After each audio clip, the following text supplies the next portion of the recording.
سلام، اینجا تو فریا میخوایم با هم لیتک رو یاد بگیریم. در لیتک ما میتونیم روی عرض جدول خودمون هم کنترل داشته باشیم. برای این کار محیط‌های مختلفی وجود داره که تو قسمت 22 میخوایم به نحوه استفاده از این محیط‌ها و دستورات مختلف مربوط به اونها بپردازیم و در آخر میریم سراغ این که چطور میتونیم تصاویر رو هم داخل جدول طراز بکنیم.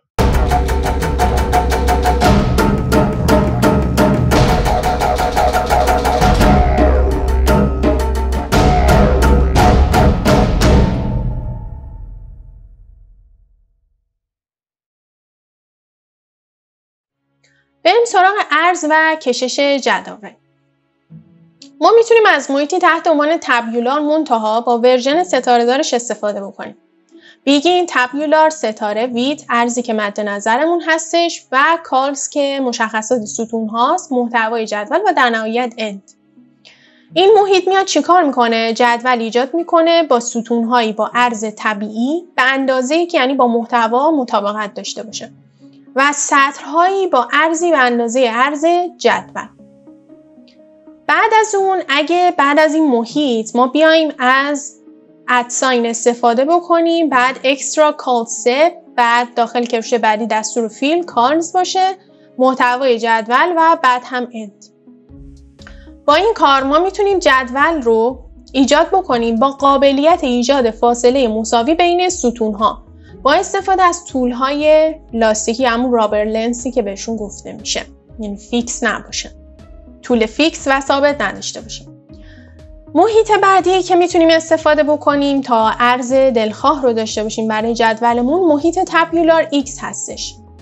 مشابه هستش با محیط تبیولار ستاره‌دار منتها با یک مشخص کننده ستون جدید X بزرگ داره. به جای L و C که برای تراز محتوای سلول‌های جدول استفاده میشه، همون ستون‌ها، از X استفاده میکنیم که قابلیت کشیدن جدول به اندازه عرض دلخواه رو داره. X چیه؟ X بزرگ در واقع همون P داخل کروش ویت هستش، یعنی ستونی هستش با عرض ویت و تراز عمودی محتوای ستون در بالا. با این تفاوت که وقتی که از پی ویت ما استفاده می‌کردیم برای تراز محتوای ستون هامون عرض رو مشخص می‌کردیم، ولی منتها ایکس مثل همون پی میاد محتوای ستون رو توی بالا تراز می‌کنه، فقط این ویت عرضه دیگه ما بهش نمیدیم، به صورت خودکار خودش محاسبه شده. برای استفاده از محیط تبیولار ایکس باید یک پکیج به همین اسم رو استفاده بکنیم ازش. محیط بعدی که برای کشش جدول استفاده میشه یا برای داشتن همون جدول با عرض دلخواه محیط تبیولار وای هستش. می‌نویسی بیگین تبیولار وای، بعد عرض دلخواه، بعد هم مشخصات ستون‌ها، در نهایت محتوای جدول و بعد هم اند. مشابه هستش با محیط تبیولار ایکس منتها با مشخص کننده ستون متفاوت. دیگه به جای ایکس بزرگ میتونه یا ال بزرگ باشه، بیاد محتوای ستون‌ها رو تراز بکنه در سمت چپ، یا جی باشه جاستیفای یعنی شده، یا سی باشه تراز در وسط، آر باشه تراز در سمت راست. حداکثر عرضه که تبیولار سعی میکنه از اون تجاوز نکنه و برخلاف تبیولار ایکس اگه محتوا با اندازه کافی وجود نداشته باشه جدول رو نمیکشه. پس در واقع برخی از مشکلات تبیولار ایکس رو این تبیولار ایگرگ برطرف کرده و برای اینکه ما از محیط تبیولار وای استفاده بکنیم باید حتما از پکیجی به همین اسم استفاده کنیم. محیط آخر تبو هستش، می نویسیم تو دایمن حالا باشه و کالز که مشخصات ستون هستش. تقریبا مشابه با تبیولار ایکس کار میکنه. دایمن عرض دلخواهمون هستش. ایکس میتونه پارامتر اختیاری باشه به صورت ایکس آپشن، شامل آر باشه، سی باشه، ال، جی، آر، ال و سی بزرگ و جی بزرگ. تراز محتوای ستون میتونه به صورت P باشه، M یا B باشه. برای اینکه از محیط تبو هم استفاده بکنیم ما باید از پکیجی به همین اسم استفاده کنیم، یعنی از دستور یوز پکیج استفاده بشه و این پکیج لود بشه داخل سند. حالا زمانی که شما از محیط تبیولار ایکس استفاده میکنید برای اینکه محتوای ستون‌ها رو تراز بکنید به صورت افقی یک سری دستورات برای این کار وجود داره. اگه بخواید محتوای ستون رو در سمت چپ تراز افقی بکنید در لیتک، در جایی که دستورات تراز در حال تغییرن برخی تعاریف هستن، از دستور array backslash استفاده میکنیم. می نویسیم new column type، بعد مثلا اسمش رو میذاریم y بزرگ، بعد میگیم ragged right، بعد array backslash و x بزرگ هستش، چون محیط تبیولار x و تراز محتوای ستون ها x بزرگ هست. و بعد میگیم اگه حالا بخوایم در سمت راست مثلا باشه تراز، ببینید الان تراز در سمت چپه چون ragged right، پس میشه تراز در سمت چپ. حالا اگه تراز در سمت راست بخوایم باشه ragged left رو به جاش مینویسیم و اسمش رو این بار مثلا گذاشتیم W بزرگ. و اسم آخر اگه بخوایم مثلا تو وسط باشه اسمش رو مثلا میذاریم Z، بعد هم میایم میگیم وسط چینش بکن دیگه، با دستور سنترینگ هستش.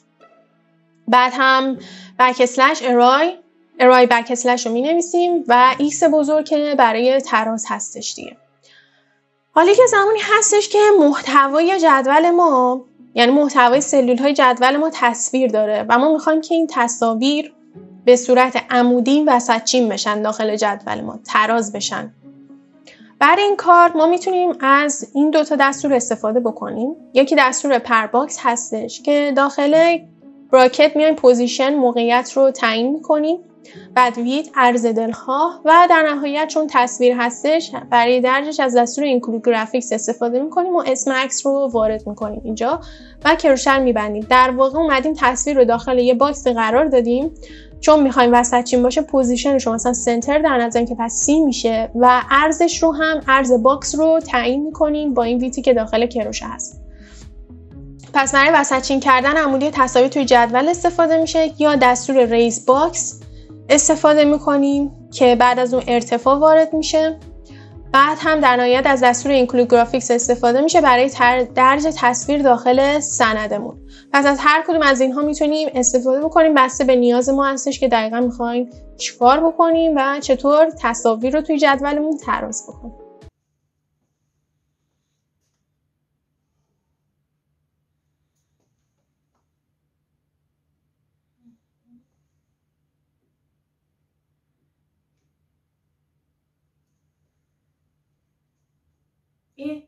شما هنوز اینجایید؟ پس ویدیو برات مفید بوده. سابسکرایب بکن، خسیس هم نباش، ویدیوهای ما رو با دوستات به اشتراک بذار.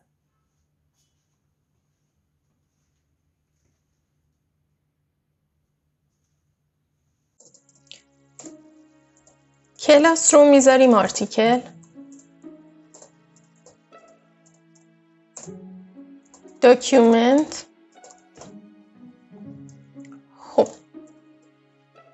میریم روی لیتک میزنیم تبیولار انوایرمنت، بیگین تبیولار. تا اینجا تمام جدولی که استفاده کردیم با یک عرض دیفالت و پیش‌فرضی بود که خود لیتک در نظر میگرفت و گهگاهی میتونستیم این عرض رو هم با یک سری دستورات تغییر بدیم. حالا برای اینکه کنترل بیشتر روی عرض جدول داشته باشیم ما میتونیم از پکیج و دستورات دیگه هم استفاده بکنیم. یکی از این پکیج ها پکیج تبیولار X هست، لار X اینجا هم آورده که این پکیج به ما محیطی تحت عنوان تبیولار X رو میده. پس اینجا به جای تبیولار می نویسم تبیولار X که خب هر دوتاش درست شد. حالا عرض جدول رو مشخص میکنم، میخوام بذارم 75 صدم عرض متنم باشه. تکست وید رو میزنم، بعد تو کروشه بعدی میام تراز رو مشخص میکنم، خطای عمودی که مشخص باشه. برای ستون اول میخوام چپچین بشه و ستون دوم رو هم X بزرگ میذارم. X بزرگ در واقع همون کار تراز P داخل کروشه با ارزی که هستش رو مثل همون عمل میکنه، معادل با همونه. منتها ما توی تراز P که برای پاراگراف ها بود و داخل کروشه ارز رو تعیین میکردیم، این دستور میومدیم با استفاده از اون ارز رو خودمون مشخص میکردیم. ولی وقتی که دارید از X استفاده میکنید همون کار P رو انجام میده، منتها با ارزی که من مشخص میکنم نیست. یه ارز خودکاری هستش که قبلا خود لیتک اون رو محاسبه کرده و مثل P که تراز محتوای ستون در بالا بود، X بزرگ هم محتوای ستون جدول ها رو میاد در بالا انجام میده، تراز میکنه. خب یه جدول دارم که 2 تا سطر داره، 2 تا ستون. خط اول جدول رو که خط افقی هستش میگم رسم بکن، بعد 1 امپرسند میزنم، مینویسم سام تکست، میگم برو سطر بعدی، ستون بعدی دوباره بنویس سام تکست. خب H لاین رو مینویسم، خط افقی رو رسم بکنه.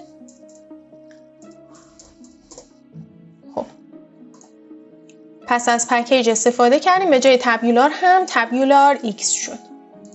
کامپایل میکنم، میگم به من نشون بده. خب الان اتفاقی که افتاده، جدول من رو اومده رسم کرده، نوشته، منتها ارزی که برای جدول من در نظر گرفته توی ستون دوم، ستون اول که ترازش L هستش، توی ستون دوم با تراز X که ارزی که برای جدول مشخص کردم 75 صدم ارز متن گفتم باشه. پس به همین راحتی میتونم ارز جدول رو هم تغییر بدم و به اصطلاح جدول رو استرچ کنم و بکشمش. مشابه با محیط تبیولار X یا همون پکیج تبیولار X هم وجود داره. تبیولار Y و به جای این تبیولار X هم می‌نویسیم تبیولار Y. محیطی که ارائه میده این پکیج تبیولار Y هست. مشابه همون تبیولار X، منتها ترازی که اینجا استفاده کردم X بزرگه، ولی تو این ترازش میتونه L بزرگ باشه یعنی چپچین بکنه، میتونه R بزرگ باشه راستچین بکنه، یا C باشه و وسط قرار بده. من میخوام R بزرگ داشته باشم و عرض رو هم این بار میذارم 4 سانتی متر. خب جدول هم به همین صورته. خب الان چه اتفاقی افتاد؟ الان جدولی گفتم ایجاد بکن که ستون دومش تراز هستش روی R و عرض هم به اندازه 4 سانتی متر هستش. پس به همین راحتی من میتونم جدول رو بکشم و عرض مشخص دیگه ای رو براش تعیین بکنم. تنها فرق تبیولار Y با تبیولار X هم در این بود که ترازهاشون با هم فرق داشت. اینجا R بزرگ هستش. حالا یه زمان هستش که شما میخواید محتوای داخل سلول های جدولتون رو هم تراز بکنید توی محیط تبیولار X. ببینیم که به چه صورته. من اینا رو همه رو بکنم تبیولار X اول. خب برای اینکه تراز بکنم، خب تبیولار X رو می نویسم، دوباره همون رو استفاده میکنم 75 صدم تکست وید عرض متن باشه.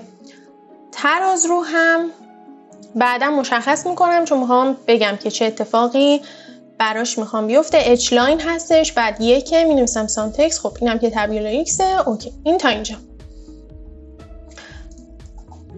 حالا برای اینکه کلا محتوای سلول هامو ترازش رو تغییر بدم داخل محیط تبیولار X، میام توی بخش پریامبل سندم، بعد از استفاده از دستور یوز پکیج از دستور نیو کالم تایپ استفاده میکنم. کالم تایپ، این دستور رو می نویسم.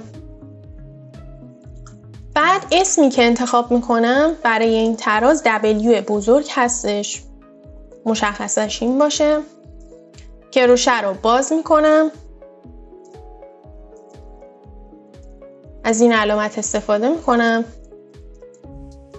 میخوام بگم که چیکار بکنه، تراز بکنه در سمت راست محتوای سلول ها. از یه بک‌اسلش استفاده میکنم، رگت لفت رو میزنم. این تا اینجا. بعد دستور array رو مینویسم، array back slash array back slash هستش. نسخه من بعد از اون خب کروشم میان و داخل اینجا تراز رو میذارم روی X و حالا محتوای ستون هامو میگم چی باشه؟ همه W باشن. میخوام همشون چی بشه؟ راستچین بشه. خب ببینید الان جدول من این اتفاق براش افتاد. اومد جدول رو با عرض 75 صدم عرض متن اومد رسمش کرد و هر کدوم از محتوای ستون ها رو اومده راستچین کرد. پس به همین راحتی ما میتونیم اینا رو تغییر بدیم. مثلا رگد رایت بکنیم، رگد لفت بکنیم، رگد رایت که چپچین بشه. تمام محتوای ستون هر دوتا چی شدن؟ اومدن چپچین شدن. پس به همین راحتی هم ما میتونیم محتوای سلول های جدول خودمون رو تغییر بدیم داخل محیط تابیولار X. و از هر چیز دیگه میتونیم استفاده بکنیم. مثلا برای وسط چین کردن هم از دستور سنترینگ استفاده میکنم.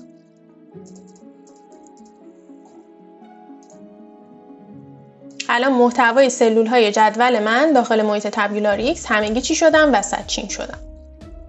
پس میتونیم محتوای سلول ها رو تراز بکنیم اینجا. بازم هیچ محدودیتی نداره. حالا یه زمانی هستش که محتوای جدول ما تصویر هستش. یه مسئله خیلی مهمی که هستش اینه که ما داخل جدولمون میخوایم که تصاویر رو وسطچین بکنیم. ببینیم که چطوری میتونیم داخل جدول تصاویر خودمون رو تراز بکنیم در وسط.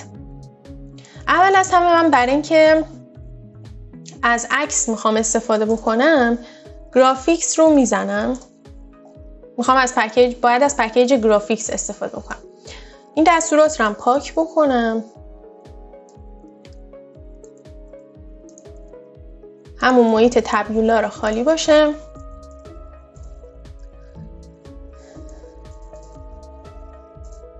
تراز هم باشه C. یکی هم ستون اول هم باشه L چپچین باشه. خب این از این بنویسم تکست.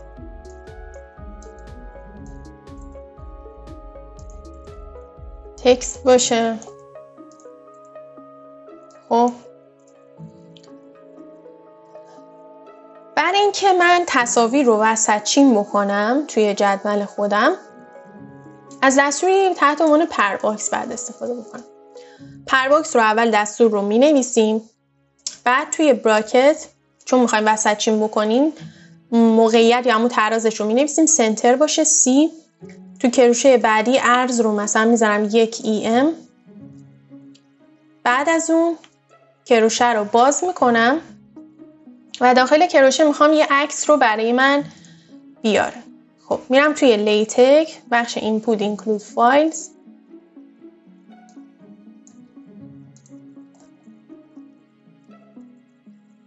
include graphics رو میزنم.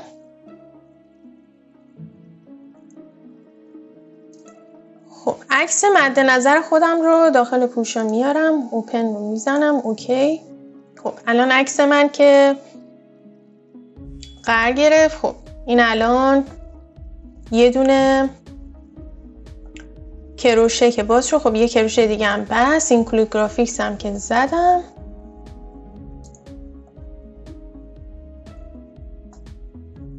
خب ببینید الان تصویر من خیلی بزرگ هستش. برای اینکه تصویر خودم رو کوچیک‌تر بکنم میام از آپشن ویدت مساویه مثلا 0.7 سانتی متر استفاده میکنم. عرض عکس رو میگم 0.7 سانتی متر در نظر بگیرید.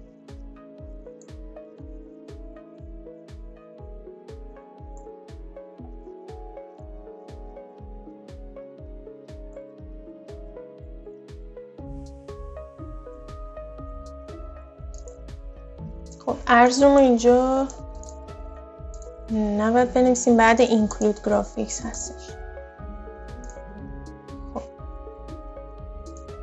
خب الان به من اومده نشون داده. من این رو بزرگتر بکنم که بهتر ببینیم. خب الان همونطور که میبینید تصویر من خب خیلی بزرگ بود توی سری قبل و خوب جا نشد. من اومدم با استفاده از آپشن دستور include graphics اومدم عرض عکس رو گذاشتم 0.7 سانتی متر که داخل جدول من جا بشه. الان مثلا اگه محتوای یکی از سلول های جدولمون عکس باشه، همچین عکسی، من به راحتی میتونم با استفاده از دستور پرباکس این تصویر رو کاملا وسطچین بکنم و تراز کاملا در وسط قرار بگیره و وسطچین بشه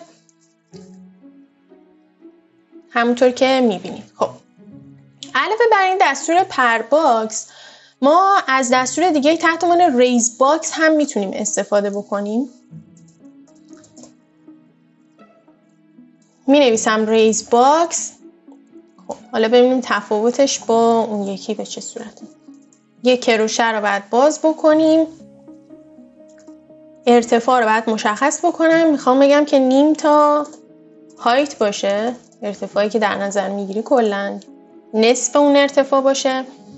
اینکلود گرافیک هم عرضه باشه 7 دهم، همون باشه به همین صورت و اینم که پکیج گرافیکس هستش و اوکی. خب ببینید اینجا هم دوباره اومد تصویر رو برای من وسطچین کرد و من ارتفاع رو گرفتم نیم تای مثلا های. حالا من اگه ارتفاع رو بگیرم 7 سانتی متر، الان ارتفاع تغییر پیدا کرد. ببینید یا میتونید از دستور پرباکس استفاده بکنید یا دستور ریز باکس. خوبی دستور پرباکس نسبت به ریز باکس اینه که خودش میاد تنظیم میکنه و کلا تصویر رو کاملا وسطچین میکنه با حفظ فاصله و خیلی درست و شیک به قول ترازش میکنه. ولی موقعی که از ریز باکس استفاده میکنی باید کنترل داشته باشید روی ارتفاع و عرض تصویرتون و خودتون باید ببینید که به چه صورت میتونید درست بکنیدش. تنها کاری که داره میکنه اینه که داره وسطچین میکنه تصویر شما رو. پس به همین راحتی ما میتونیم از دستور ریز باکس هم استفاده بکنیم و هر جا که تصویری اگه داشته باشیم داخل جدول به خوبی این تصویر تراز میشه و در وسط سلول هر قسمت از جدول ما قرار میگیره و وسطچین میشه. مرسی که وقت گذاشتی این ویدیو رو تا آخر دیدی. اگه سوالی داری میتونی داخل کامنت از من بپرسی. همچنین نظرتو در مورد این ویدیو بهم بگی. ساخت یه ویدیو فرآیند زمانبر و سخت هستش. برای حمایت از کانال فریا میتونی ویدیو رو لایک کنی. همچنین لینک حمایت مالی داخل دیسکریپشن موجود هستش. با حمایت مالی از فریا ما میتونیم به تولید محتوای بیشتر و با کیفیت‌تر بپردازیم. خدا نگهدار.